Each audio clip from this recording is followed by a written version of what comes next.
Hello everyone, this is GM Var Akobian, and I'm very excited to share with you that we have another tournament in St. Louis IM Norm tournament, and we're going to be doing a round one recap of the IM section. So in this first game, we have WIM Gabriela Antova against Yim Sung Ho. So Gabriela is my student from SLU, and let's see how she played in this game. Knight f3, d5, e3. So not quite the G3, the ready setup, but starting with E3 here. She wants to get these positions with delayed D4, Bishop B2, Bishop B2. Just developing the pieces. Yeah, see, normally it seems like it's a very, very safe opening play by white, I think. Now C4 comes in, the idea to go here. I like this setup. I normally play like this with the block pieces, not with white. I want to be a little bit more aggressive. Rook E1. It's clear that she basically doesn't have any advantage. She's just playing for the initiative. Queen c2, bishop d6, e4. Okay, this one was interesting. So white has to do something. You're not going to win a chess game by keeping your pawns here. You have to try to advance, and that's exactly what she's trying to do in this position. She's trying to play with e4. So another option is maybe to play a3, a5, and bishop c3. This is what I've seen before. This is a typical idea you play. Queen c2. So if you look at it carefully, it seems like it's a London system with the reverse colors. It's like black is the white and white is the black usually. No, so white has extra tempo. So queen b2, b4, and this is a typical way to play in this kind of positions, and it leads to you know relatively equal positions here. But Gabriela decided not to play that, and she went for e4 here, trying to get the center. Takes, d takes e4. Knight takes e4, takes. So black is absolutely fine here. Queen e7 is a good move. That gives options to play bishop on the squares. So queen is well placed here, and bishop on h7 is making this queen very, very uncomfortable here. So a3, a5. Bishop d3. The idea of bishop d3 is to try to play e5. Trying to play e5 to create some ideas. So that's why it's very important for black to play this move himself. So rook f8 is another option. Rook f8 is another option. Rook f8, g3. And now maybe bishop c5 to put some pressure here. So this would be interesting too. But that didn't happen. e5 was played. This a3 pawn is a weakness. That means you have to keep the rook here for a long time. Just simply try to defend it. Queen c3, rook f8, g3. Bishop goes on c5, keeping it active, and now putting pressure on f2. King g2, rook ed8, queen c2, f6. Protecting e5, and now that gives the freedom for this knight to move. Perhaps knight f8, knight e6 now. Knight h4, knight f8, knight f5, queen c7. Rook ed1, king h8, bishop c3. And here, black is doing absolutely fine, but here he makes the wrong decision. This knight, it looks very nice, but it's not doing too much. So it's better just to continue with putting pressure here, putting pressure here. Before, just take, rook takes a1, rook takes a1, bishop takes b4. Now if you play rook b1, it's just going to play c5 and just simply protect it, okay?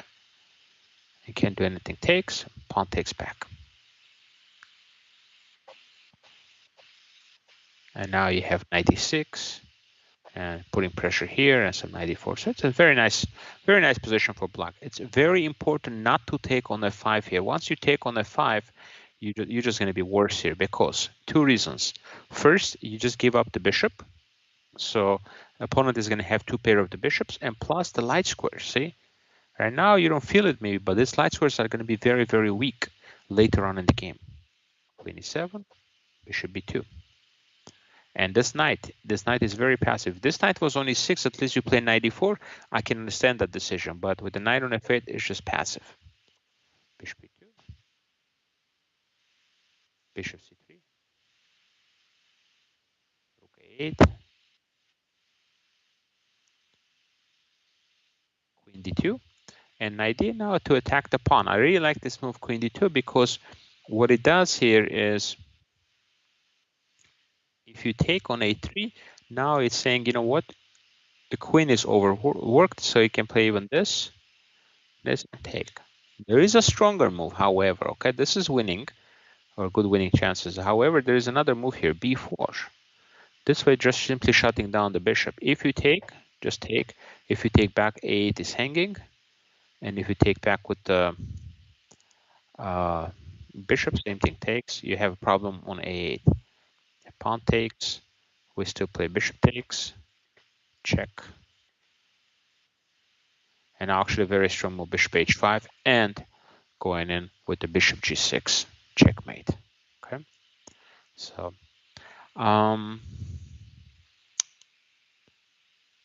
so bishop c3, bishop takes f5, plays queen e7, rook d7.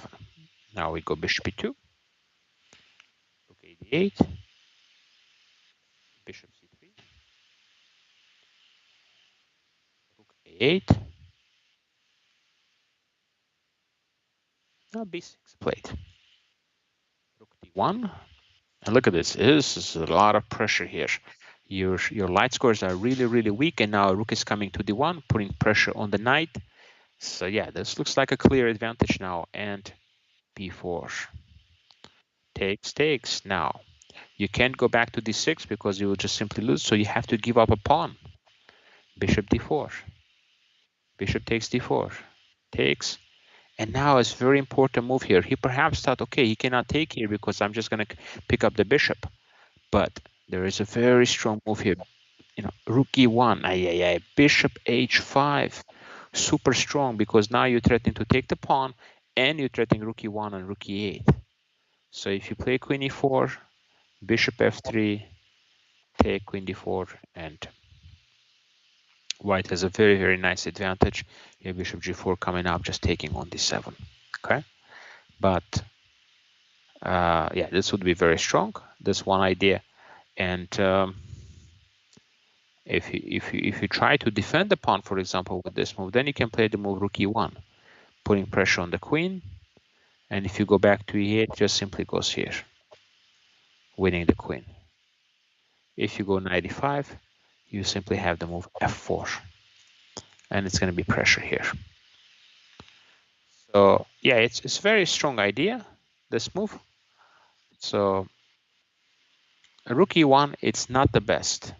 Okay, rook e1, it's not the best. It still gives a good advantage, but it's a bit too slow. Queen d6. Again, better option is rook a8 to try to secure the back rank. Bishop h5, knight f8. Yeah, once you allow this, why not rook e8 here? Rook e6.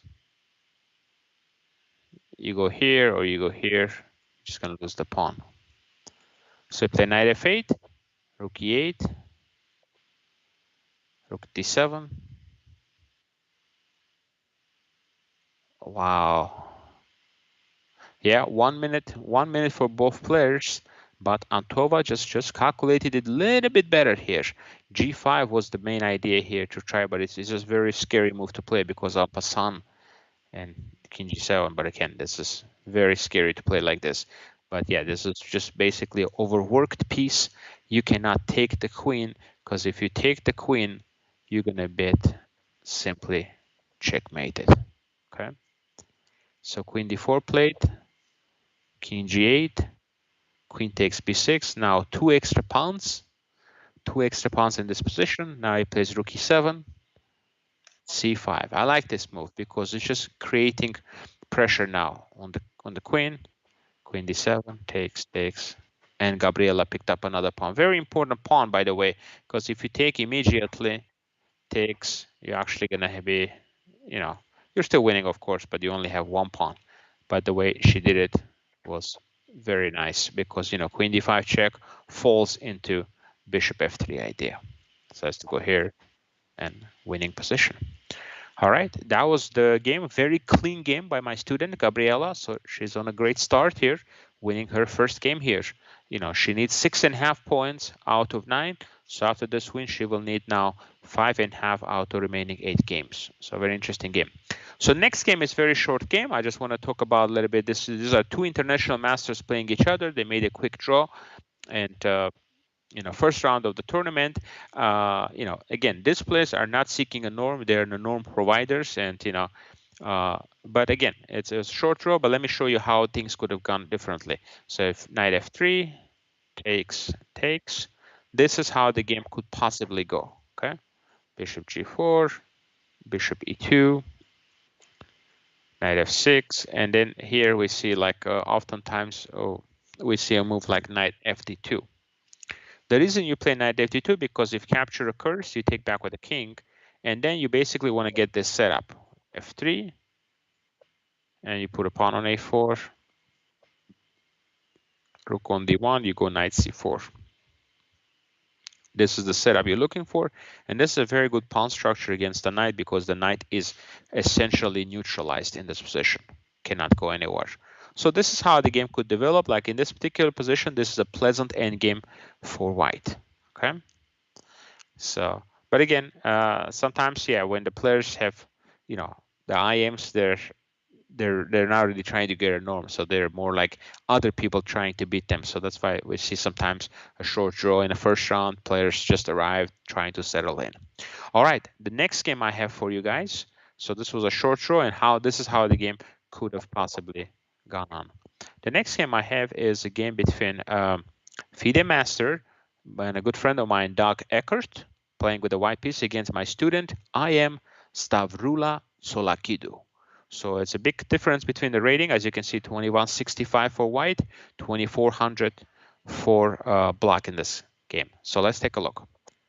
But Doug is a very tough player. His rating is not higher now, but he knows a lot of theory. So we have the English, should be 95. And now e4 is played. E4 is played, but this is not the best move. The best move in this position is d6, e3, castles, rook e8, d4, bishop b6, b3, bishop g4, h3. And this is how normally the game could go here. Bishop f3, bishop f3. And I think we can see that maybe white is a little bit better here, but it's not so easy because d5 is coming up too. Okay, d5 is coming up. So it goes here. But the game went a little bit differently here because e4 was played instead of the correct move d6. Looks like Tsolakidu, Savrula, she didn't know the lines very well, and she played this move, and now knight h4. Played it quickly too by Doug Eckert. Interesting. Why not? This is just equal, but this apparently is an advantage. Because now, how to protect this pawn? Because if you just castle, you have to say goodbye to your pawn. And I protect this, and I'm going to take your dark bishop next. So this is just a very, very nice advantage for white. So if knight takes d5, then actually you don't take, because if you take, there is queen g5. This is not that great. Okay. So you just take here, and you're attacking the bishop. Okay. And now, if you move the bishop, you're going to lose the knight. If you move the knight, you're going to lose the bishop. So you have to play bishop takes f2. But then knight takes f2 played. Knight to f6. And yeah, we have d4, d6. It's just a game where white is certainly more preferable. Bishop b2, castle, queen d2. Yeah, you put all the pieces in here. It's a massive center here we see here for white, okay? Massive center in this position we see for white. So this would be a nice advantage. So it's a huge moment here for Doug Eckert. I think if he plays the move knight g5, he's going to have a big advantage here. I think e4 is a mistake, but it's all Aikido. Okay, knight h4 is played. Castles, inaccuracy, and now castles. So another option here was just to play d3. This idea to get the bishop out, and now you have some g5 ideas to try to trap the knight. d6, 95, queen c3, castles.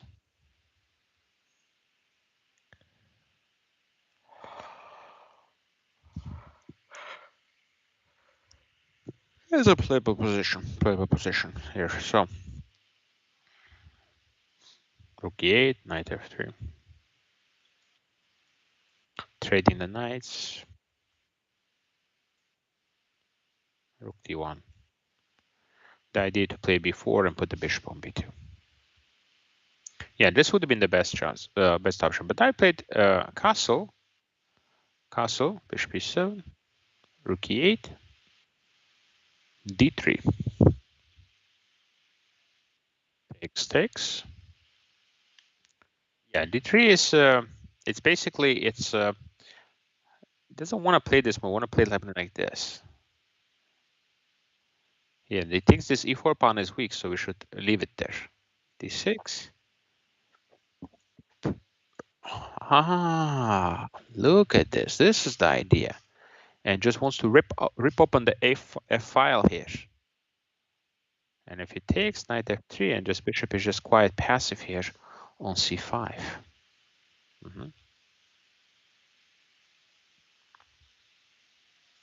So bishop e7 played, d3, d5,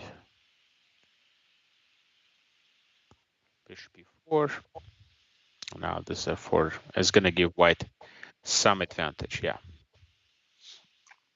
Bishop h1. Yeah, this kind of positions are always better for the player with two bishops, because now you got bishop e1 coming up. You have bishop d2, bishop e1. This is going to be a very nice position. So, but that didn't happen because d3 was played. Now takes. This is fine. Bishop d2. Yeah, it just looks like an equal position. b4 here. I was thinking maybe perhaps to play this move, bishop on c3. Because you really want to put the bishop there on that diagonal to put pressure.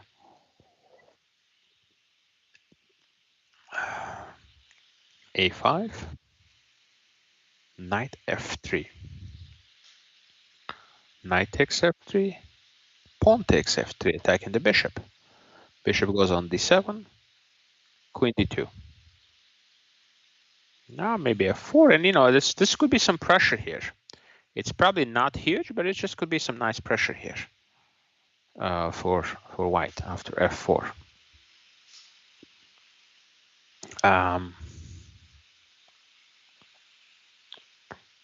But instead, b4 is played. I'm not sure about it. I'm always a little bit worried about pushing the pawns like this because it creates some weaknesses, and we are not sure how we're gonna deal with this later.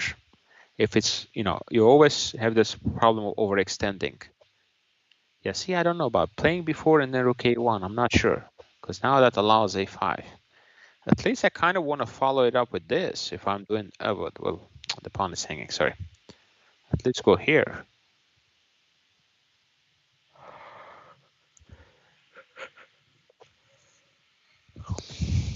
h3.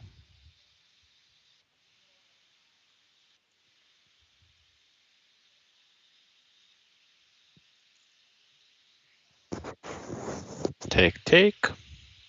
This is how the game potentially could go. Take, and reasonable position. Reasonable position for white. I think there's certainly no advantage here, but it's a playable position. Okay, that wasn't played. So instead we have the move rook a1, and now black correctly plays this move right away because now putting some pressure. If you take, there is bishop a5, h3, takes back. This is actually, a possibility too. You can also play the move bishop b4 here as another option. Okay. Um,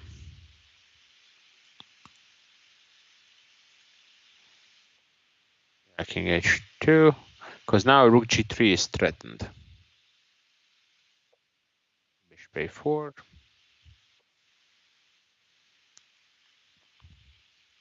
Bishop c3. Bishop b5. Now putting pressure on e2. Black is just very, very active, and it becomes clear that, white is in big trouble now because it's really on the defense. Queen b1, queen a8. Yeah, this would be a nice advantage here. But after this move, we have the move f4 played. Knight d7. Knight c4 was a little bit better here, keeping these options open. Queen b1, takes. So now, at this moment, we have a pawn sacrifice, and white is trying to create some chances here. Let's look at the clocks. 11, 12 minutes for white, and about the same. f6. After spending a lot of time now, again, this is the time for the rest of the game, guys. There is no 30-second increment kicking in or anything.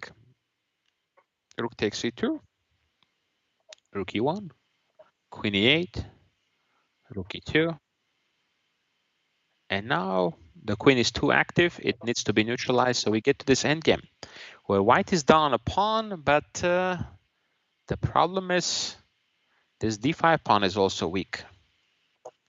Bishop c4, and now we have king g2, a mistake. The best move here is to play knight d4, knight d4, g6, knight d6, bishop b3. Yeah, but c7 is hanging, so I'm not sure if I completely understand that idea. Yeah, knight d4 was the best move for sure to try to have some ideas, but king g2, the problem is very clear: attack, and knight f6. Wow, just take, and knight f6, and against knight takes f5. Ooh, yeah, it's a very nice calculation here by Stavrula in time trouble, because you don't have time to take this because I take with the check, and also e7 check is covered. Knight h6 is the only move. Knight e3 blunders, actually. c6 is just a better move. c6, and black is just simply winning c6, bishop d4, and bishop c3 ideas. Should be just winning the third pawn on b4, but here, king g1. Wow, why? Why not take? This looks like the only hope here. Take, bishop b7. No? And now if bishop d2 is played, bishop d2 played attacking the pawn, then bishop c6, bishop takes b4, knight g4. And it's going to take you some time to remove this bishop. It's not going to be easy, okay, to remove the guard from here. But unfortunately, time trouble, and Doug played king h1, and now c6, knight f5.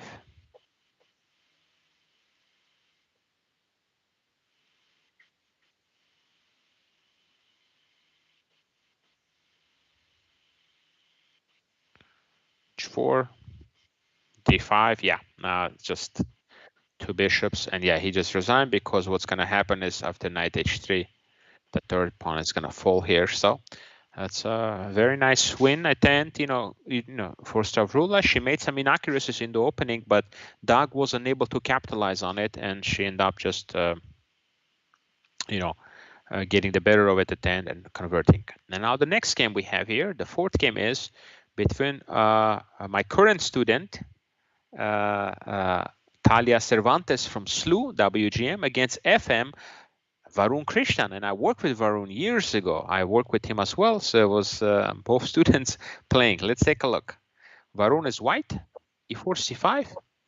So we have a Sicilian defense, Najdorf variation, and rook g1 plays. We've seen this idea before. It's the point is just to play g4, g5, e5, bishop e6, and now d5, breaking the center. Take.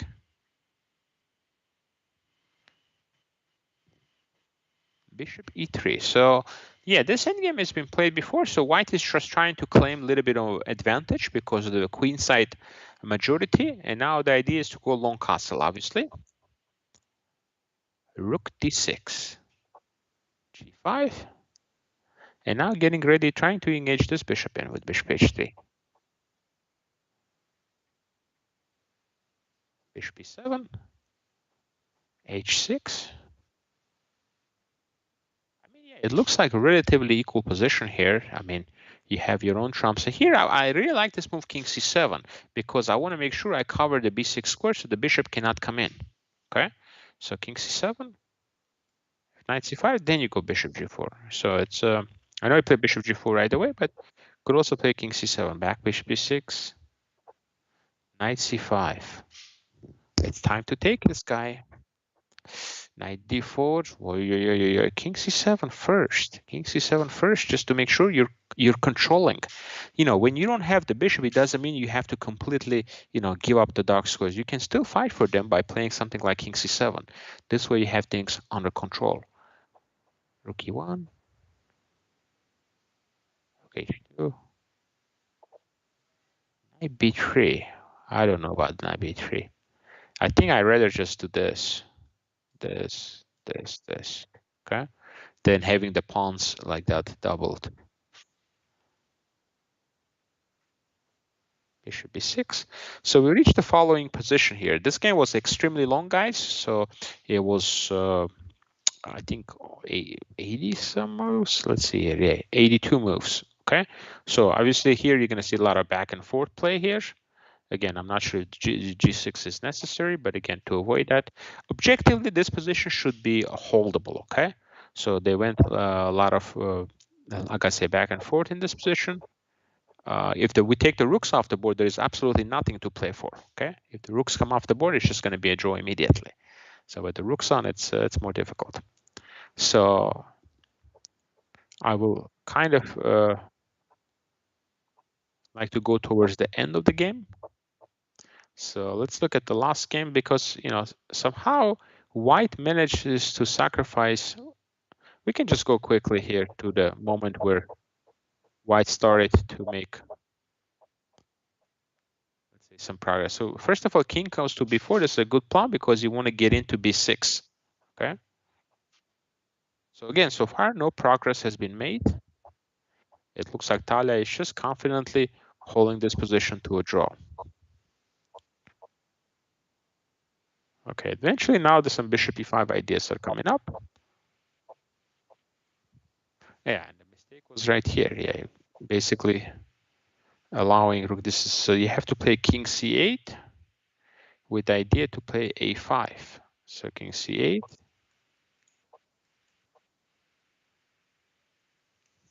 So you can go to here. Well, you can, but there's b5. It looks very dangerous.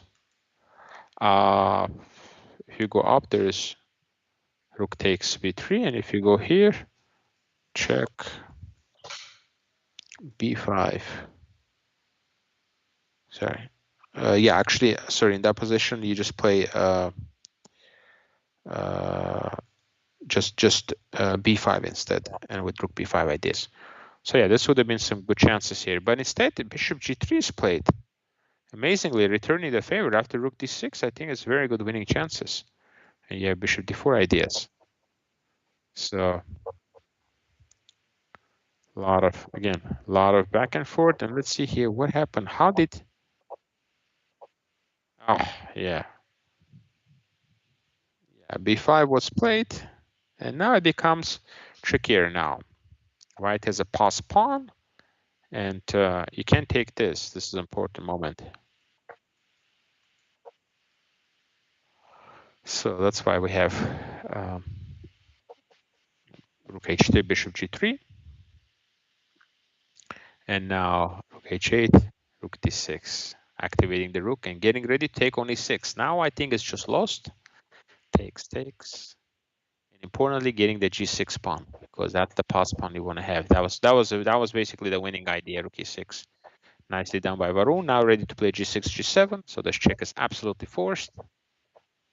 c5, trying to have another pass pawn that you can try to threaten with. And now threatening g7, forcing it to go back and then push. That way now the rook is forced to go to d8. You always want to force opponent pieces to go back and defend from the back, not yeah, back rank, take, take. And you resign because next move is rook d8 and simply king h7, and then going to be promoting the pawn into a win. So a good win here, good start for Varun Krishnan here. Now let's take a look at the longest game of this round. This is I don't know if anybody going to be able to top this in this tournament, guys. Nearly 150 moves. Okay. 149. Maybe the last 10 or so moves were just irrelevant because it was already going to be a draw. But again, let's take a look at this game. This is very young and strong player, FM Ryo Chen, playing with the white pieces against a friend of mine from the St. Louis Chess Club, Caleb Demby.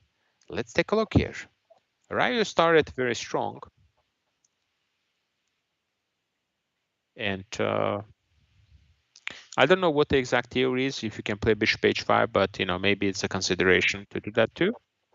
But black got a, I think, pretty solid position here. And going 45, these positions are slightly worse, a little bit, slightly worse because of the two bishops, okay? But it's playable. d1. Barayo is just playing very precisely, putting the bishop now on b2. I always thought that you're supposed to play b5 in these positions. Yeah. Yeah, so the idea that the knight can never arrive to c4. So played. Yeah, this is just too passive. This is just going backwards. It's just too passive now. Yeah, you need the pawn on b5 here. Okay. Bishop d6. Yeah, now there's lots of weaknesses now, and the bishop is going to come to h3 now. Put pressure from that diagonal. Bishop h3. Bishop g7. d3. And now trading the rooks. Trading the knights. And here it's a very difficult position because the bishop is already very, very strong on d6. But if you take, for example, just bishop takes h5, it doesn't look that bad, but actually you just don't have any moves, and slowly just, c4 will come and it's just gonna get really, really bad here. Rooks will enter to the 7th rank. So Caleb goes for tactics, hoping that, if he takes f5, queen back e4, is going to generate some nice counterplay here because the rook is now hanging, this rook is hanging, a lot of things are hanging. But the idea is now take rook to c8 and rook d7. This is important because if you take with the queen, you're running into this and take the knight and you have e4. Okay, so it will be an advantage. Black will be comfortable at least. But after this, rook d7 is a fantastic move. You have to take because if you go away, takes.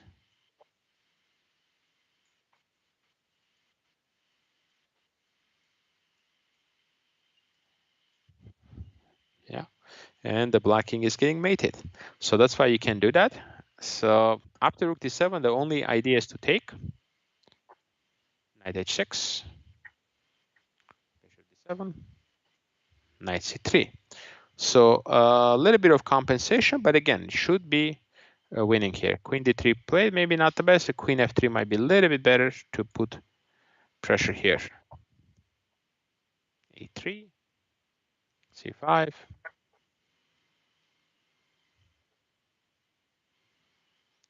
Again, maybe just queen c4 was just a little bit better move here to put pressure on the pawns. Rook a5. And now bishop d2 comes in again. Rook a d8, bring the rook into the game. That would have been better. So here, rook e5. It looks like white is very, very close now to the victory.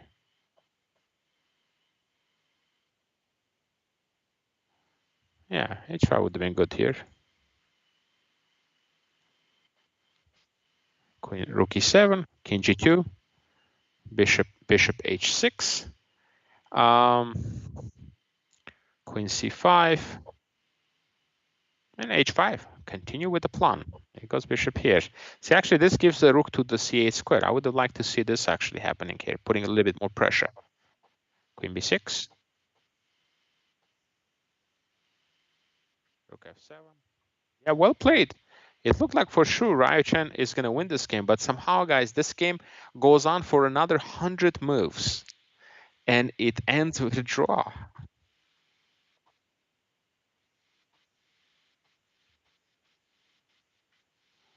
Yeah, so we got this position here. This should be easily winning.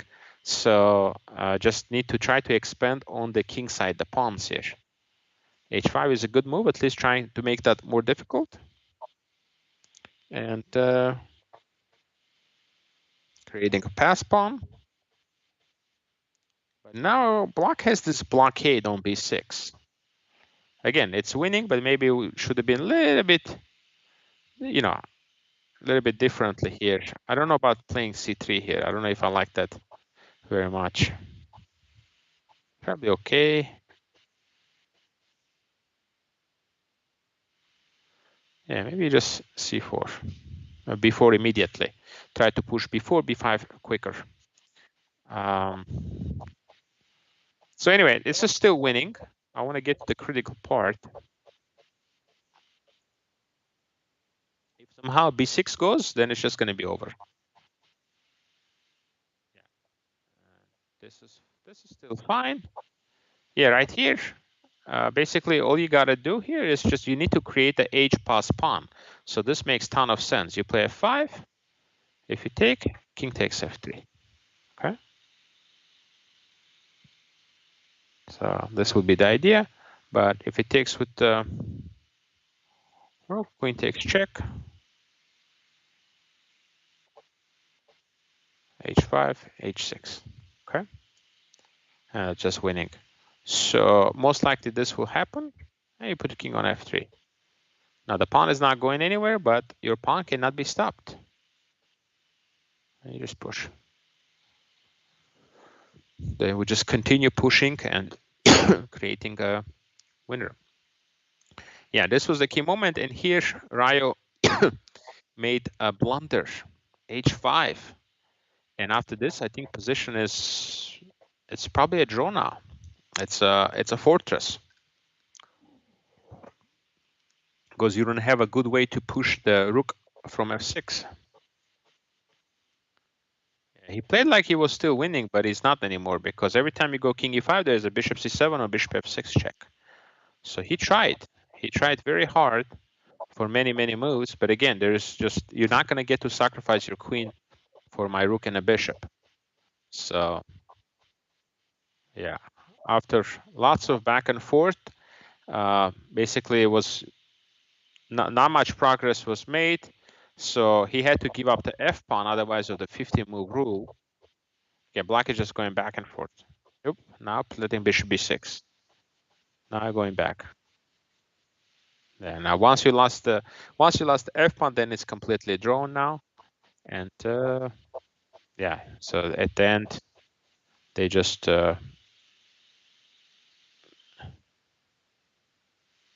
Okay, I don't think this has happened. I think Rook B6 was played. They just end up in a draw like this. So yeah, this concludes a very long game, almost 149 moves, and Ryo Chen must have been disappointed not to win this game because he played a good game and he was winning. So this concludes the round one recap for the IM section, guys. And we'll have, again, recap videos for every round of the both sections, okay? So it'll be 9 recap videos of this event. Very exciting tournament. I'm looking forward to see which players might be able to secure their norms. Thank you everybody for watching this recap video, and please make sure to subscribe to 1000 GM YouTube channel so you can see all these great videos, put your comments, and turn on your notifications so you can see all these good videos, okay? So thank you everybody, and we'll see you soon.